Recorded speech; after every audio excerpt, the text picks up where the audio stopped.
December the 8th, 2024. Guys, last night we did a video, many of you saw it, talking about Damascus was about to fall. Well, it didn't actually fall. The city didn't get bombed out of sight or anything like that. It's just that the people that were part of the Assad regime fled, and the military kind of laid down their weapons, and it was more like they had been saved from Assad. The people in I know of the city in Hama, was not a big battle there. People basically walked in. Same thing happened with Damascus. Now, some stories speculate that Assad, and he did flee with his family, that he was shot down. There's nothing to prove that yet.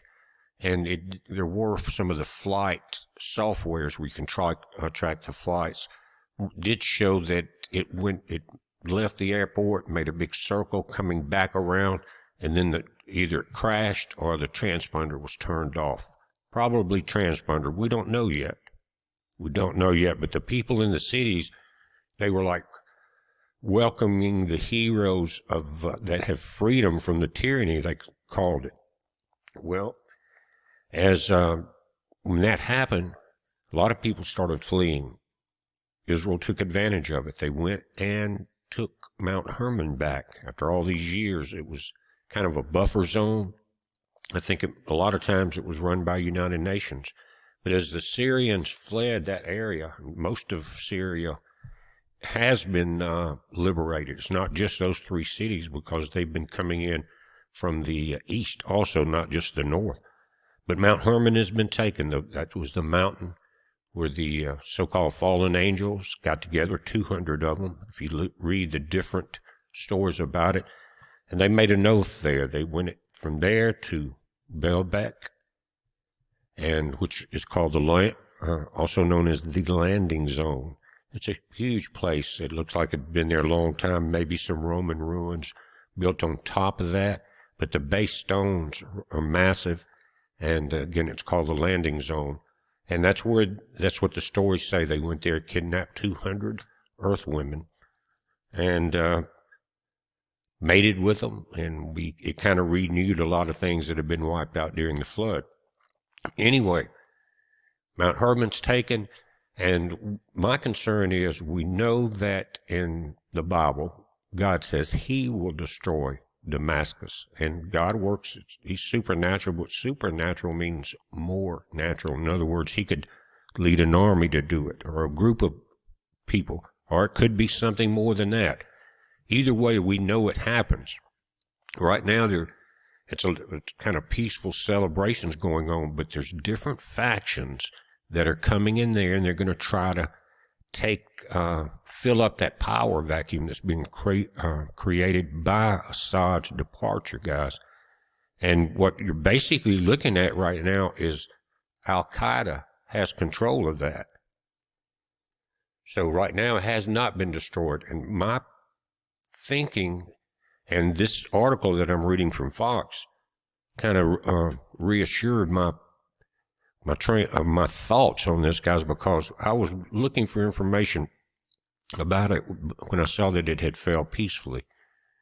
Now, what would be a better way to take out a tremendous amount of Al-Qaeda and other fighters that they're afraid is going to continue through Syria and get on the northern border of Israel and continue to move? What better way would it be to get them all in one place? And right now there's a lot of people coming in. There's people leaving, but there's a lot of people just staying and welcoming these folks coming in there, Al-Qaeda, and again, the different factions, as if they have been released or freed. Could be. But what I would be watching for right now, because as we were reading in Amos last night, God has his hand in it, but he mentions armies and things like that. Will something happen that will wither the top of Mount Carmel? Think about that. That's what God says when it roars from Zion, that mountain will wither. And so we may be right on the verge of something very biblical and historic, guys. It says the collapse of the Assad regime, the tyranny in Damascus, offers great opportunity. And this is from Benjamin Netanyahu. He said it offers great opportunity, but it's also fraught with significant dangers. And that was what the information I was trying to figure out. The collapse is the direct result of our forceful action against Hezbollah and Iran, Assad's main supporters. It sets off a chain reaction of all those who want to free themselves from the tyranny and its oppression. And so that's kind of what it looks like has happened, but because of this power vacuum, guys, I'm afraid that there may be a civil war breaking out in Damascus itself over who's going to take control. Right now, Al-Qaeda is in control. The Israeli leader also noted that the fall of the Syrian regime has prompted action by the Israeli Defense Forces, who were forced to take positions abandoned by the Syrian army near the border with Israel. That's Mount Hermon that I was telling you about. They don't mention that name here, but you can type it in Google and look at, just type in the IDF takes over Mount Hermon. That, again, it gives them the best outpost in the area. But it also means that we have to take action against possible threats, going back to Bibi. One of them is the collapse of the Separation of Forces Agreement from 1974 between Israel and Syria. This agreement held for 50 years. Last night it collapsed. The Syrian army abandoned its positions. We gave the Israeli army the order to take over these positions to ensure that no hostile force embeds itself right next to the border of Israel. Again, Mount Hermon has that height advantage point, very high. This is a temporary defensive position until a suitable arrangement is found. I don't know if they're going to give back much territory at all anywhere they've been in the last few years, not willingly. He continues, he says, equally we send a hand of peace to all those beyond our border in Syria, to the Druze, to the Kurds, to the Christians, and to the Muslims who want to live in peace with Israel. We're going to follow events very carefully.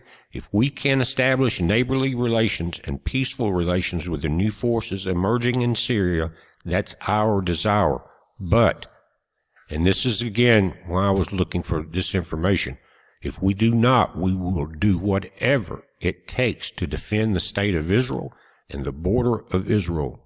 And that's when he finished his statement. So again, if you've got all your enemies in one place, then it's biblically known that the oldest standing city in biblical times has been retaken. And who's going to do it? God said he would. But he will use who he wants. And that may be what we're about to see. Again, before this happened, Syria had the backing of Turkey, Iran, and Russia. Now, Russia did a little bit of bombing, I think, but after they got the first city in northern Syria, guys, there. And then somewhere in that area, Russia sent some planes in and bombed some of the, I guess, some of the armament in the group that was moving through there. But now it looks like they're kind of backing out because maybe they're realizing that you're getting very close to a big World War III event here. Let me read what he said again. Again, Benjamin Netanyahu. He says, we desire peaceful relationships with the new forces, but if we do not, we will do whatever it takes to defend the state of Israel and the borders of Israel. And that ended it. And guys, that's what I wanted to talk about. We do not know what's going to happen, but if the Al-Qaeda forces pile up there and then threats start emerging from Damascus, it will become a ruin, I'm afraid, very quickly, just like we saw in Gaza. Pay attention to it, guys. We're watching it. You watch it. It's a heads up. Be safe.